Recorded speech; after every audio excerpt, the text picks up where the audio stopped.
বাংলাদেশে তো প্রতিদিন শত শত নতুন ব্যবসার জন্ম হচ্ছে, কিন্তু ভাবুন তো তাদের মধ্যে কয়টি টিকে থাকে। পরিসংখ্যান কিন্তু খুব একটা আশার কথা বলে না, বেশিরভাগই হারিয়ে যায় প্রথম কয়েক বছরেই। আপনার অসাধারণ আইডিয়াটা যেন সেই তালিকায় না পড়ে, সেজন্যই আজকের এই আলোচনা। আমরা একদম ধাপে ধাপে দেখব কিভাবে একটা ভাবনাকে সফল ব্যবসায় রূপ দেয়া যায়। অনেকের মাথাতেই অসাধারণ সব আইডিয়া ঘোরে, তাই না? কিন্তু সঠিক পথটা না জানার কারণে সেই আইডিয়াগুলো আর আলোর মুখ দেখে না। কোথা থেকে শুরু করব, প্রথম কাজটা কি হবে, এই সামান্য দ্বিধাই কিন্তু অনেক বড় স্বপ্নকে শুরুতেই শেষ করে দেয়। চলুন আজ আমরা ঠিক সেই বাধাগুলোই দূর করার চেষ্টা করি। পুরো জার্নিটাকে আমরা সহজ করে 4টা পর্বে ভাগ করেছি। প্রথমে আমরা ভিত্তিটা মজবুত করব, তারপর সেই ভিত্তির উপর দাঁড়িয়ে ঠিক করব আমাদের কৌশল কি হবে, এরপর সেই কৌশল বাস্তবায়নের জন্য সঠিক টিম বানাবো এবং সবশেষে ব্যবসাকে সাফল্যের দিকে এগিয়ে নিয়ে যাব। তাহলে চলুন এই 4টি ধাপে আপনার স্বপ্নকে বাস্তবে রূপ দেওয়ার কাজটা শুরু করা যাক। একটা বড় বিল্ডিং বানাতে গেলে সবচেয়ে জরুরি কি? অবশ্যই তার ভিত্তিটা, তাই না? ভিত্তি দুর্বল হলে যেমন দালান টিকতে পারে না, ঠিক তেমনি একটা সফল ব্যবসাও কিন্তু মজবুত ভিত্তি ছাড়া দাঁড়াতে পারে না। তো ব্যবসার এই ভিত্তিটা আসলে কি? চলুন প্রথম পর্বের গভীরে যাওয়া যাক। দেখুন, আমেরিকা হোক বা বাংলাদেশ, ব্যবসার মূল ভিত্তি কিন্তু এই 3টা জিনিসই। ব্যবসা শুরুর আগেই আপনাকে জানতে হবে আপনার গ্রাহক কারা, তারা ঠিক কী চায়। এরপর একটা পরিষ্কার বিজনেস প্ল্যান বা রোডম্যাপ বানাতে হবে, আর সব শেষে কত টাকা নিয়ে মাঠে নামতে হবে তার একটা বাস্তবসম্মত হিসাব তো লাগবেই। এই 3টা কাজ ঠিকঠাক না করে এগোলে কিন্তু হোঁচট খাওয়ার সম্ভাবনাই বেশি। বেশ, আপনার হাতে একটা চমৎকার পরিকল্পনা আছে, কিন্তু শুধু পরিকল্পনা থাকলেই তো হবে না, তাই না? সেই পরিকল্পনা বাস্তবায়নের জন্য দরকার একটা ধারালো ফোকাস। 10 দিকে 10 পা ফেলার চেয়ে একদিকে 100 পা ফেলা কিন্তু অনেক বেশি কাজের। এখানেই একটা ভালো কৌশলের আসল খেলা। এটা একটা খুব কমন ভুল। নতুন উদ্যোক্তারা প্রায়ই এই ফাঁদে পা দেন।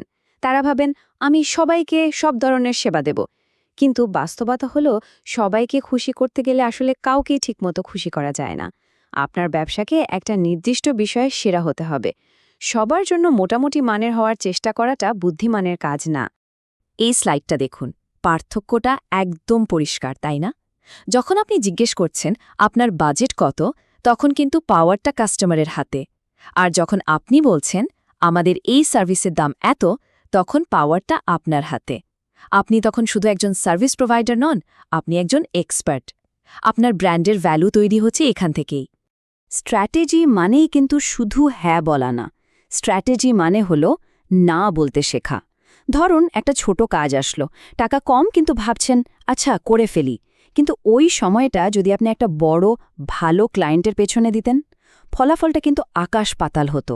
এই না বলার সাহসটাই আসল খেলা। এই গল্পটা আসলে ৮০-২০ নিয়মের একটা দারুণ উদাহরণ। মানে, আপনার ৮০ ভাগ লাভ কিন্তু আসে মাত্র ২০ ভাগ গ্রাহক থেকে। বুদ্ধিমানের কাজ হলো ওই গুরুত্বপূর্ণ ২০ ভাগ গ্রাহককে খুঁজে বের করা আর তাদের সেরাটা দেয়া। বাকিদেরকে মাঝে মাঝে এই চার্লির মতো বিদায় জানাতেই হয় ব্যবসাকে বড় করার স্বার্থে। আচ্ছা, প্ল্যান হলো, স্ট্র্যাটেজিও রেডি, কিন্তু এই সব কিছুকে মাঠে নেমে বাস্তবায়ন করবে কে? মানুষ, আপনার টিম। সত্যি বলতে আপনার প্রোডাক্ট বা সার্ভিসের চেয়েও বড় সম্পদ হলো আপনার টিমের মানুষগুলো। উদ্যোক্তার পথটা না বেশ একার। এই একলা পথে চলতে গেলে কিছু সাপোর্ট সিস্টেম থাকাটা মাস্ট। যেমন ধরুন, একজন বিশ্বাস করার মতো পার্টনার, আপনার মতো অন্য উদ্যোক্তাদের একটা গ্রুপ যেখানে সবাই সবার সমস্যা শেয়ার করতে পারে, আর কিছু অভিজ্ঞ মানুষ, মানে একটা অ্যাডভাইজার বোর্ড। এরাই কিন্তু বিপদের সময় আপনার পাশে দাঁড়াবে, আপনাকে সঠিক রাস্তা দেখাবে। এই কথাটা শুনতে একটু রূঢ় লাগতে পারে, তাই না? কিন্তু এর পেছনের কারণটা খুব গভীর। যখন কাউকে টিমে নিচ্ছেন, সময় নিন, ভালোভাবে পরখ করে দেখুন সে আপনার কোম্পানির সংস্কৃতির সাথে খাপ খাওয়াতে পারবে কিনা। কিন্তু যদি একবার বুঝে যান যে সে টিমের জন্য ঠিক নয়, তাহলে সিদ্ধান্ত নিতে এক মুহূর্ত দেরি করা উচিত না। কেন দেরি করা উচিত না? কারণ একজন ভুল বা নেতিবাচক মানসিকতার মানুষ পুরো টিমের কাজের পরিবেশ, স্পিরিট সবকিছু নষ্ট করে দিতে পারে। ব্যাপারটা অনেকটা একটা ঝুড়িতে রাখা পচা আপেলের মতো। ও কিন্তু বাকি ভালো আপেলগুলোকেও নষ্ট করে দেয়। এর চেয়ে বড় ক্ষতি আর কি হতে পারে বলুন? দিন শেষে এটাই সত্যি, আপনার প্রোডাক্ট বা সার্ভিস না, আপনার মানুষগুলোই আপনার আসল ব্যবসা। তারাই আপনার ব্র্যান্ডকে বাঁচিয়ে রাখে, তারাই আপনার ব্যবসাকে গ্রাহকের কাছে নিয়ে যায়। আপনার লোকেরাই আপনার আসল শক্তি। তো আমরা ব্যবসার ভেতরে সবকিছু গুছিয়ে ফেললাম, ভিত্তি, কৌশল, টিম সবই রেডি। এবার চলুন বাইরের দুনিয়ায়, মানে কিভাবে আপনার এই দারুণ ব্যবসাকে সবার কাছে পৌঁছে দেবেন আর ব্যবসাকে আরও বড় করে তুলবেন। এটা নিয়ে এখন আর কোনো বিতর্ক নেই, এটা একদম প্রতিষ্ঠিত সত্য। আপনার একটা গোছানো ফেসবুক পেজ, একটা প্রফেশনাল ওয়েবসাইট, মানুষ এখন কিছু কেনার আগে গুগল করে, ফেসবুকে দেখে। সেখানে যদি আপনাকে ঠিকঠাকভাবে না পায়, তাহলে কিন্তু শুরুতেই বিশ্বাসযোগ্যতার একটা বড় ঘাটতি তৈরি হয়ে যায়।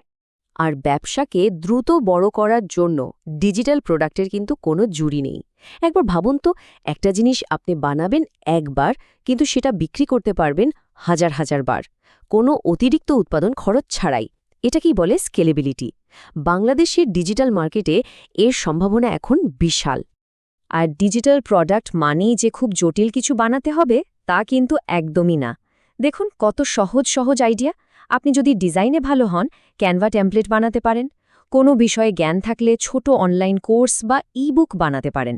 আপনার যে বিষয়ে দক্ষতা আছে, সেটাকেই একটা ডিজিটাল পণ্যের রূপ দেওয়া সম্ভব। তবে এত সব ডিজিটাল মার্কেটিংয়ের পরেও সবচেয়ে শক্তিশালী মার্কেটিং টুল কোনটা জানেন? সেটা হলো মানুষের মুখের কথা বা ওয়ার্ড অফ মাউথ। আপনার একজন খুশি কাস্টমার যখন আরেকজনকে আপনার কথা বলে, তার চেয়ে শক্তিশালী বিজ্ঞাপন আর কিছুই হতে পারে না। তাই আপনার হ্যাপি কাস্টমারদের কাছে রেফারেল চাইতে একদমই লজ্জা পাবেন না। সব আলোচনার শেষে একটাই প্রশ্ন, আপনার স্বপ্নের এই ব্যবসাটা যখন আপনি গড়তে চলেছেন, এই লম্বা আর রোমাঞ্চকর যাত্রাপথে প্রথম কোন মানুষটাকে আপনি আপনার পাশে দেখতে চান? কারণ ব্যবসা মানে শুধু টাকা বা প্রোডাক্ট না, ব্যবসা মানে হলো মানুষ আর সম্পর্ক। এই প্রশ্নটার উত্তর খুঁজে বের করাটাই হয়তো আপনার প্রথম এবং সবচেয়ে গুরুত্বপূর্ণ কাজ।